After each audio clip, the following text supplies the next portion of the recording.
Voilà, il y a quelques semaines de cela, nous avions pour invité Patrick Schrader et Patrick a réussi à réunir un petit peu des gens d'exception et nous avons décidé de poursuivre notre partenariat. Il va nous présenter de façon régulière maintenant des gens qui ont fait son livre et des personnes qui sont pleines d'exceptions. Patrick, tu es avec nous ?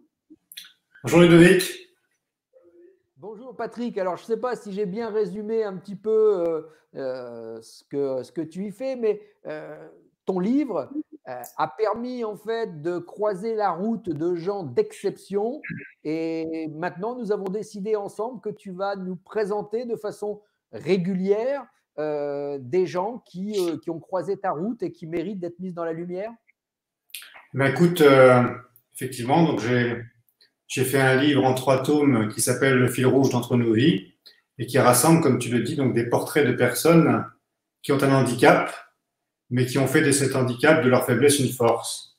C'est-à-dire qu'à partir du moment où ils ont eu leur handicap, eh bien, ils se sont surpassés, ils ont réorganisé leur vie, ils ont quelque part fait un nouveau parcours personnel et du coup, ils ont accédé à des choses assez extraordinaires qu'ils ont tous racontées dans ce livre.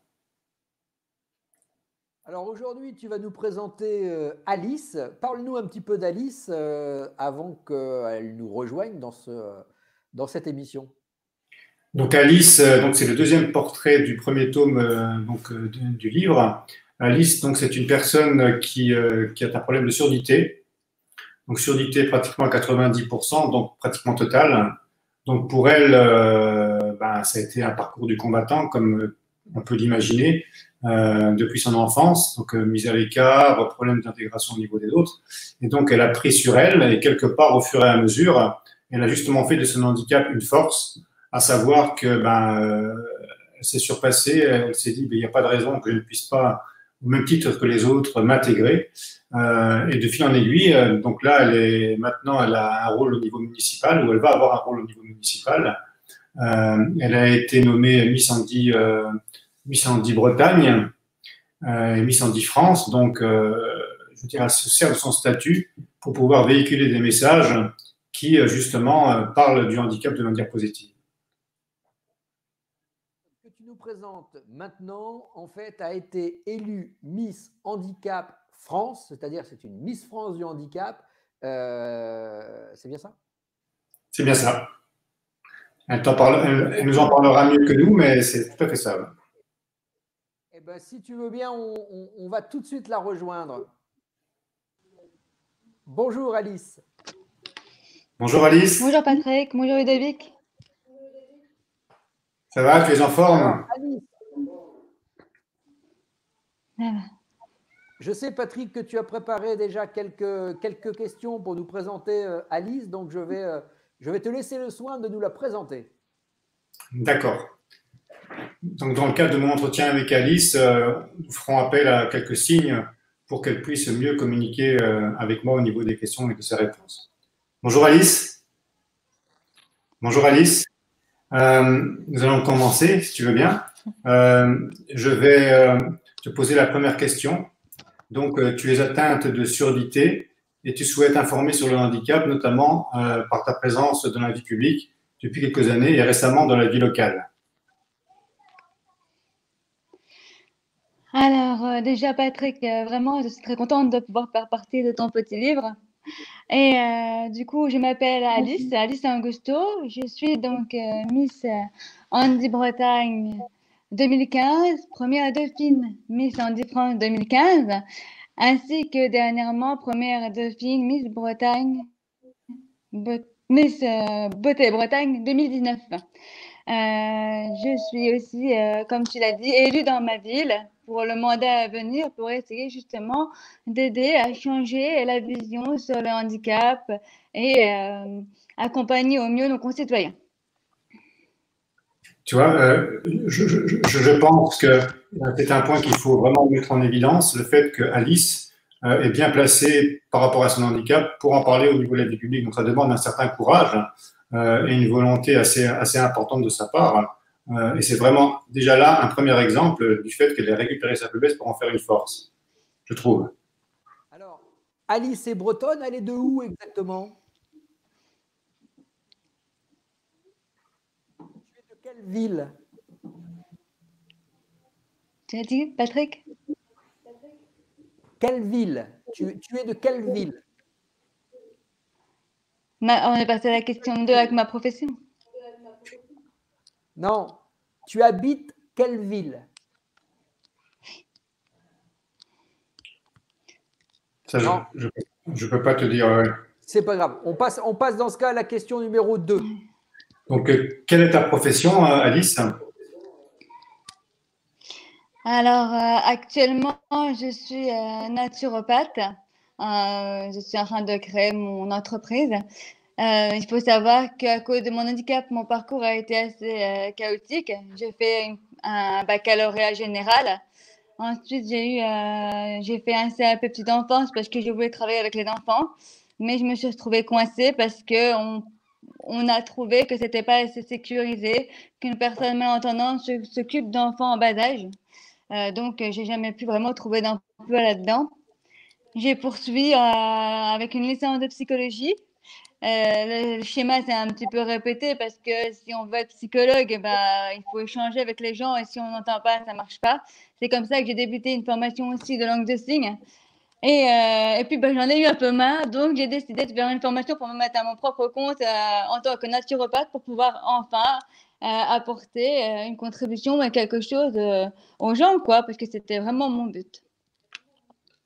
Donc, tu vois, on imagine bien le courage de personnes comme Alice qui, quelque part, je veux dire, malgré son courage, il y a beaucoup de freins qui empêchent les personnes comme elle qui sont volontaires, malgré tout, de pouvoir accéder à des responsabilités quelque part. Donc, elle a su se remettre en question et retrouver un équilibre personnel. On retrouve d'ailleurs dans le témoignage d'Alice le fait que le handicap peut être un parcours du combattant, même si au démarrage on est plein de bonne volonté, même si au démarrage on est prêt à affronter en fait toutes ces montagnes, sur le terrain on se rend compte que ça reste un frein, ça reste un handicap. Et heureusement, il y a des gens comme Alice et d'autres que tu nous présentes régulièrement qui nous démontrent que malgré le handicap, ils sont capables d'aller plus loin. Effectivement, mais je pense que c'est important de le redire régulièrement parce que il y a un côté un peu biaisé dans le sens où quand les gens qui ont un handicap réussissent malgré tout, il est important quand même s'ils ont réussi, de rappeler que pour eux, c'était souvent un parcours de combattant. Bon, Alice, nous allons continuer. Peux-tu nous parler de ton handicap, s'il te plaît? Comment t'organises-tu au quotidien pour vivre au mieux avec ton handicap? Alors, donc, mon handicap, comme on a dit, c'est la surdité. Mais il faut savoir qu'être sourd ou malentendant, ça n'inclut pas uniquement le fait justement de ne pas entendre. Ça englobe une multitude de symptômes dont personnellement je souffre. Par exemple, l'hyperacousie, c'est-à-dire que malgré le fait qu'on n'entende pas, certains sons peuvent nous arriver beaucoup, beaucoup trop fort, trop violemment, et ils ne sont pas synthétisés et interprétés correctement par notre oreille. Et du coup, ça peut vraiment nous faire mal. À ça, on peut rajouter les pertes d'équilibre, on peut rajouter une fatigue très importante parce que pour réussir à échanger avec les gens, il faut se concentrer très, très fortement pour la lecture labiale ou pour pouvoir échanger. Donc, les conversations de groupe sont très, très, très difficiles. Je rajouterais qu'avec la situation actuelle et le port du masque, je suis complètement aveugle. Je sors dehors, pour moi, j'ai l'impression vraiment d'être sourde et aveugle parce que je ne peux plus bénéficier de cette lecture et les expressions du visage ne sont plus là. Donc, les relations sociales, c'est vraiment très, très complexe. Alors, comment je m'organise? Eh ben, j'ai pas trop le choix de faire exclusivement par écrit. Il y a beaucoup plus, de plus en plus d'administrations qui font des échanges par email ou par chat pour pouvoir nous aider. Et puis sinon, quand vraiment il faut, j'ai besoin d'un interprète avec quelqu'un qui est à mes côtés pour échanger. Il faut savoir que là, l'interview qu'on est en train de faire, bah, comme on a dit, j'arrive à lire sur les lèvres, mais sinon, il faut vraiment user de stratagèmes pour réussir à ce que tout soit vraiment planifié et carré pour pouvoir avoir un échange qui soit quand même assez fluide, quoi. Ça demande de Absolument. l'organisation.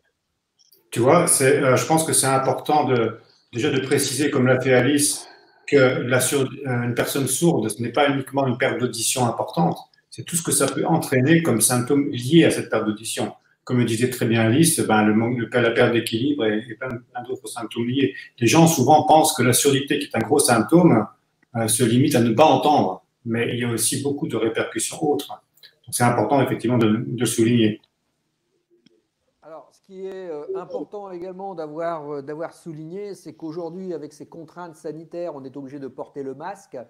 Et le fait de porter le masque empêche justement des personnes malentendantes de pouvoir continuer de communiquer, puisque leur seule façon de communiquer, la langue des c'est de signes. lire sur les lèvres.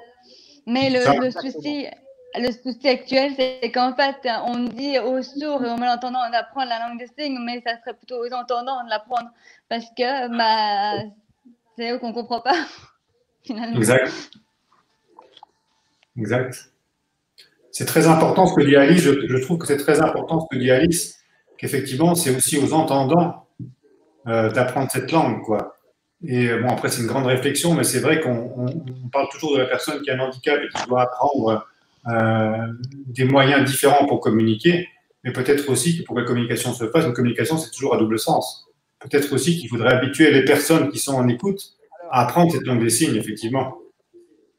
Tout à fait. Alors, en plus, bon, aujourd'hui, on apprend à des élèves du primaire une initiation à des nouvelles langues, que ce soit l'anglais ou l'allemand.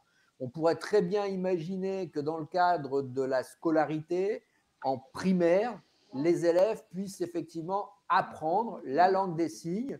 Parce que, voilà, si la langue des signes était généralisée, les personnes sourdes et malentendantes seraient totalement intégrées. Au moins avoir une initiation et avoir au moins un début de communication sur des choses essentielles, quoi. Exactement. Et on peut demander à Alice si ça prend longtemps à apprendre la langue des signes. Je ne sais pas si c'est compliqué. Là, c'est compliqué de lire sur nos lèvres en duplex comme ça. Hein. Je pense, ouais. D'accord. Mais tu pratiques toi-même, Patrick, un petit peu la langue des signes? Pas du tout, non, pas du tout.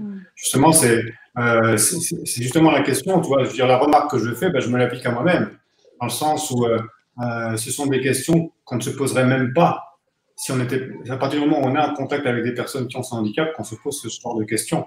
Donc, il faudrait, en amont, ne pas attendre que chacun se pose la question, qu'il y ait une structure qui, comme tu le dis très bien, déjà peut-être même au niveau de l'enseignement, qui déjà met en place des formules qui permettent, ben oui, de passer quelques heures à apprendre un langage des signes ou un autre langage qui permet de communiquer avec des personnes handicapées, quoi. Donc, Alice, nous allons. Oui, donc. D'autres questions avec Alice? Oui, encore 2, 3. Alice, en quoi ton handicap a-t-il transformé ta personnalité?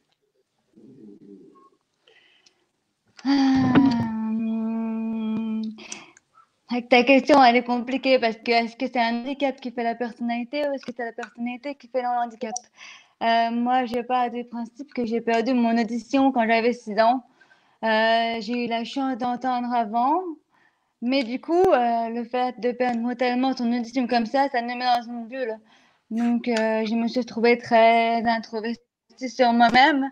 J'avais plus de possibilités d'échange avec, on va dire, mes camarades, d'échange, voilà, des relations sociales normales, parce que je ne comprenais pas. Et à l'époque, on n'appareillait pas tout de suite, donc j'ai été appareillée qu'à 15 ans. Donc, au milieu, il y a eu quand même un laps de temps qui a été assez compliqué. J'étais assez renfermée sur moi-même, du coup, et jusqu'à presque ma majorité où, bah, comme on dit dans le livre, j'ai rencontré Grégory Le Marchal qui est décédé de la mucoviscidose et qui m'a fait comprendre que finalement, bah, ma surdité à côté de ce que d'autres personnes pouvaient avoir n'était strictement rien et que j'avais pas à me plaindre, j'avais pas à me mettre dans mon coin en boule, à me lamenter sur mon sort. Et ça m'a mis ma claque, quoi. J'ai pris une claque et j'ai décidé à ce moment-là, effectivement, d'aller de l'avant. Et que malgré ma surdité, j'avais ma place, j'avais le droit de me faire entendre et j'avais la possibilité aussi d'aider et de faire changer les mentalités. Pour ne pas finalement que d'autres continuent à vivre ce que moi j'avais pu vivre avec mon handicap. Okay. Ça a vraiment été un déclencheur, cette rencontre pour Alice, quoi, quelque part. Et c'est vrai que ça montre un certain courage, il faut dire ce qui est quand même. Je veux dire, ok, il y a un déclencheur, mais je veux dire, il faut aller jusqu'au bout de sa capacité à rebondir, quoi. Donc on va continuer, Alice, si tu veux bien. Ton handicap est à l'origine de nombreux engagements. Quels sont-ils?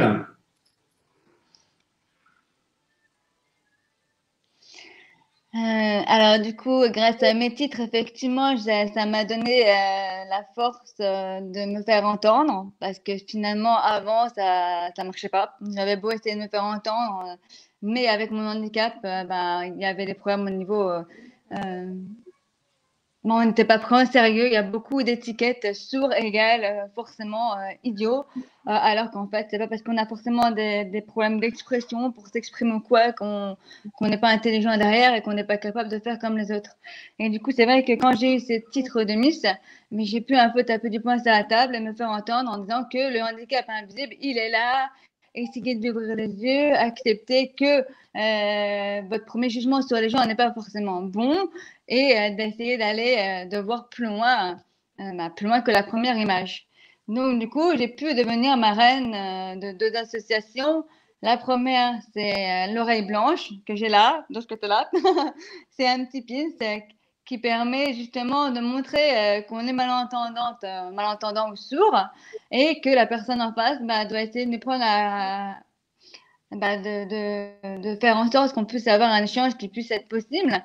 L'idée est venue parce qu'on a la canne blanche pour les personnes qui sont aveugles. Donc, on voit que la personne est aveugle, on va l'aider. Tandis qu'une personne malentendante, on va plutôt lui crier dans les oreilles en disant « mais elle est bête, elle ne m'entend pas ». Alors qu'en fait, non, oui, je ne t'entends pas, mais je ne suis pas bête. Donc, elle est délivrée gratuitement pour toutes les personnes qui en font la demande en France et à l'étranger. Il faut juste aller sur le site de l'oreille blanche. J'embrasse Jean-Pierre et Marielle. Et du coup, la deuxième association sous-marraine, c'est avec mon dernier titre en tant que première dauphine Miss Beauté Bretagne 2019. Ce titre-là, je l'ai eu et je l'ai fait parce que je voulais justement montrer que je pouvais sortir du moule du handicap et intervenir sur un concours finalement mixte normal qui n'était pas centré sur le handicap. Et j'ai pu donc me rapprocher de tout ce qui était harcèlement scolaire, le harcèlement avec le handicap, tout ça. Et je suis donc devenue marraine de l'association Je suis pas avec ma vie, qui lutte contre le harcèlement scolaire dans les établissements en sensibilisant. Et donc, moi, j'apporte un petit peu ma patte sur ce côté-là, au niveau que la personne qui est handicapée n'a pas à subir les moqueries et tout ce qui peut finalement la porter à passer à l'acte parce qu'elle a un handicap. Je soutiens aussi les associations qui luttent contre l'homophobie parce que j'ai pu rencontrer Bilal Hassani, qui est un petit bonhomme, c'est une véritable lumière. Et c'est lui qui m'a donné cette deuxième, on va dire, pour me dire, écoute, oui, tu as agi dans le monde handicap, c'est bien, mais maintenant, essaye d'agir ailleurs parce que finalement, il n'y a pas que le handicap, il y a d'autres personnes qui souffrent d'autres choses et tu peux peut-être aussi apporter ta patte. Bravo pour cet engagement. Bravo. Ça demande une volonté et un courage important. Donc, dernière question, Alice, pour terminer. Peux-tu nous dire en quoi ta faiblesse est devenue ta force?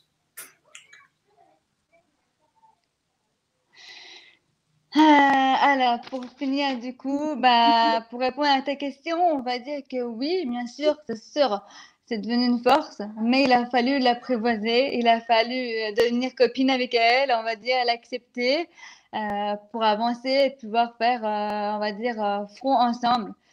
Elle m'a rendue plus forte parce que je pense que je ne serais pas celle que je suis aujourd'hui si je n'avais pas eu cette surdité. Le fait d'être sourde, ça m'a ouvert d'autres sens, ça m'a permis de développer d'autres choses que si j'avais entendu, je pense que j'aurais peut-être même pas regardé ou vu. Enfin, pour moi, elle fait partie de moi maintenant et j'utilise cette force de cette différence. C'est ce que je dis souvent, nos différences font nos forces. Voilà. Ce que dit Alice est très important dans le sens où, effectivement, c'est à cause de, entre gros guillemets, sa faiblesse qu'elle a été capable de trouver une force en elle et de se dépasser finalement. Donc, je veux dire, elle l'a vraiment vécu au quotidien. C'est la grande différence, quoi. Alors, si vous voulez en savoir un petit peu plus encore sur la vie d'Alice et comment elle a rebondi après son handicap, je vous informe que vous pourrez retrouver tout ça dans le tome 1, épisode 2 du livre de Patrick. Patrick, reparle-nous encore de ton livre, où est-ce qu'on peut le trouver? C'est un très beau résumé de témoignages de gens qui peuvent nous aider. Je te remercie. Eh bien, écoute, donc oui, donc c'est un livre décliné sous 3 tomes. Donc en fait, Alice est dans le premier tome, et à chaque fois, c'est plus ou moins une dizaine de portraits de personnes connues entre guillemets ou moins connues, peu importe. Ça va de Ada Abdelli, qui est donc créateur et acteur dans Vestiaire, à Alice, jusqu'à une personne qui au jour d'aujourd'hui n'est pas connue, peu importe, dans le sens où tous se rejoignent avec une même idée, qui est de dire que leur faiblesse est devenue leur force. C'est-à-dire qu'à partir du moment où ils ont eu une faiblesse, un accident, une maladie, une raison comme une autre qui leur a amené un handicap, ils ont chacun fait parcouru un chemin personnel qui les a amenés à changer un peu leur manière de vivre et à transformer leur faiblesse en force. Et à chaque fois, donc, ce sont des gens qui font des choses extraordinaires. Alors Patrick, ce sera le mot de la fin. Et j'aimerais qu'on garde ce mot de la fin comme notre fil rouge, puisque régulièrement, tu reviendras sur notre antenne pour nous présenter d'autres personnes qui font partie de ton livre ou qui vont faire partie des prochains. Je voulais encore te remercier de nous présenter tous ces gens d'exception. Merci à Alice d'avoir participé à notre émission. Merci à vous deux. Et je vous dis en tout cas à très bientôt. Merci beaucoup.